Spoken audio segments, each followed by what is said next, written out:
take this opportunity to wish everybody a very happy holiday season and a wonderful new year. And what I wanted to discuss very briefly with you is the fact that I will soon be assuming the chairmanship of the U.S. Senate's Health, Education, Labor, and Pensions Committee, one of the most important committees in the Congress. And as I move into that position, which has very broad jurisdiction, we can build on. The job market is the strongest it's been since World War II, notwithstanding the inflation. We added another $3,600 for children under 6. Half of it was made available to parents in advance via monthly payments throughout the second half of 2021. In that time, there were significant decreases in child poverty and food scarcity.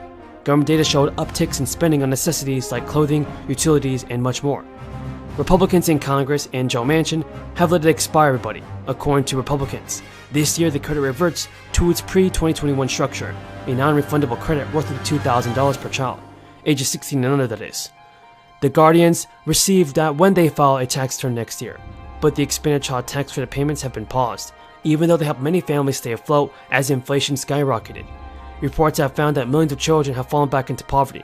States have stepped in to make up some of the difference, and Vermont joins 9 other states in offering a state-level child tax credit, in addition to California, Colorado, Idaho, and New Mexico, and some other states. Additionally, North Carolina offers a child deduction rather than a credit, and Michigan's state legislature has passed a credit worth $500 for most children, though it is not law yet. Connecticut is offering a one-time tax rebate worth of $250 per child, capped at $750 for 3 children. Families need to apply to receive it. And the size of the credit and eligibility requirements vary greatly by state. Vermont's $1,000 payment, for example, is reserved for children 5 and under and families earning $125,000 or less. In Massachusetts, existing tax deductions for dependents were converted into two refundable credits. These state tax credits are worth between $180 to $240 per child under 12 for up to 2 children in all families. In some states, the credit is non-refundable, which means it can reduce someone's tax liability as low as $0. Taxpayers must file a tax return to receive it.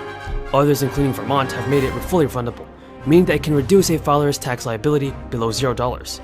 Despite the plans, the bill is yet to be formally proposed and is being negotiated on across both sides of Congress. Folks, we have a ton of good news about the fourth stimulus check and Social Security benefits. Stay tuned because you definitely don't want to miss out on this. Social Security, everybody, provides monthly benefits to millions of retired seniors. Some of those seniors depend on the program for the bulk of their income, and that's proven to be a problematic thing this year in particular.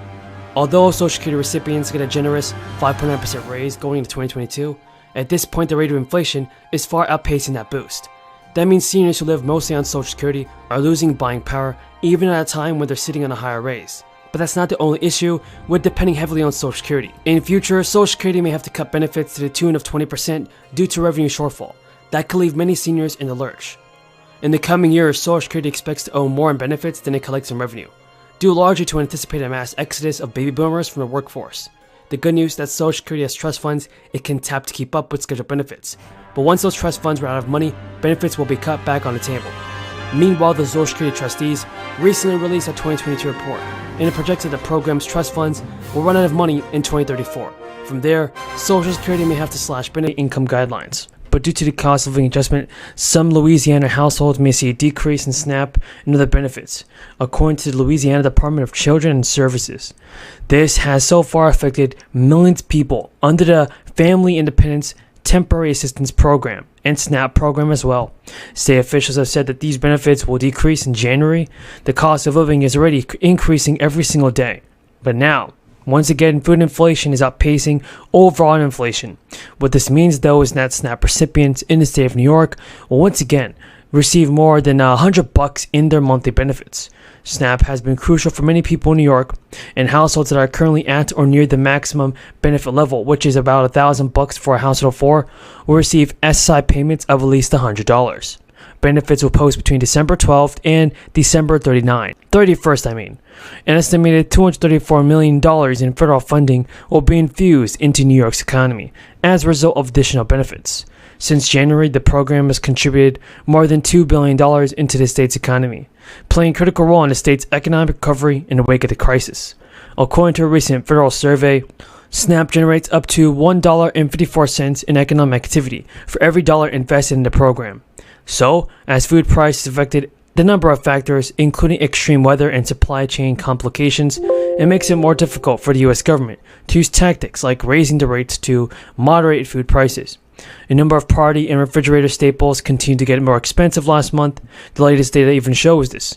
Eggs were a staggering 49% more expensive through November, and butter prices also increased by 27%.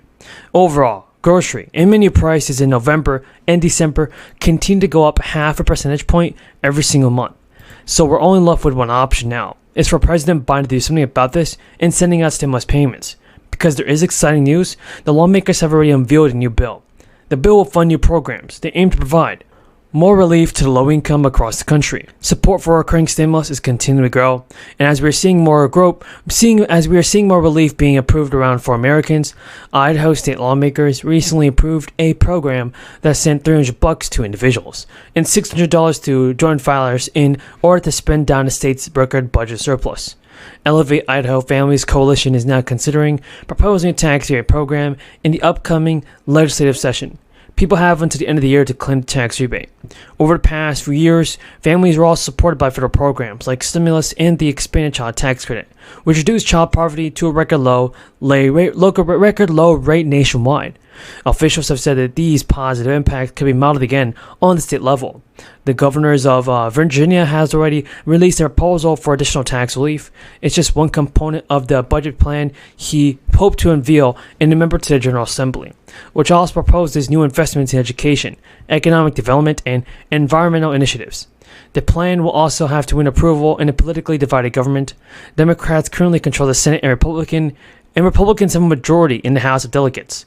Overall, Youngkin is proposing additional $1 billion in tax relief and over $2.6 billion in new spending commitments. I became on a first-name basis. I just went to Jeffrey. And then we have Gene Rodriguez to be Assistant Secretary of Energy for Electricity Delivery and Energy Reliability. We're going to turn to that as soon as we get a quorum. But today we also have 3 witnesses before us to provide expert testimony on 15 bills, 1 resolution, and a discussion draft of the Nuclear Waste Administration Act. There have been huge strides made in the 117th Congress to support both continued operation and the expanded deployment of nuclear energy. But what to do with our nuclear waste is a nut that we have yet to crack, and it falls to this committee to address the back end of the fuel cycle. We're responsible for finding an equitable consent-based solution to storing and disposing of our nuclear waste. What's clear to me after 35 years of stalemate is that a new approach is needed. The Nuclear Waste Administration Act forms an entity that is properly funded and has the mission of working with communities and states to site, construct, and operate nuclear waste facilities.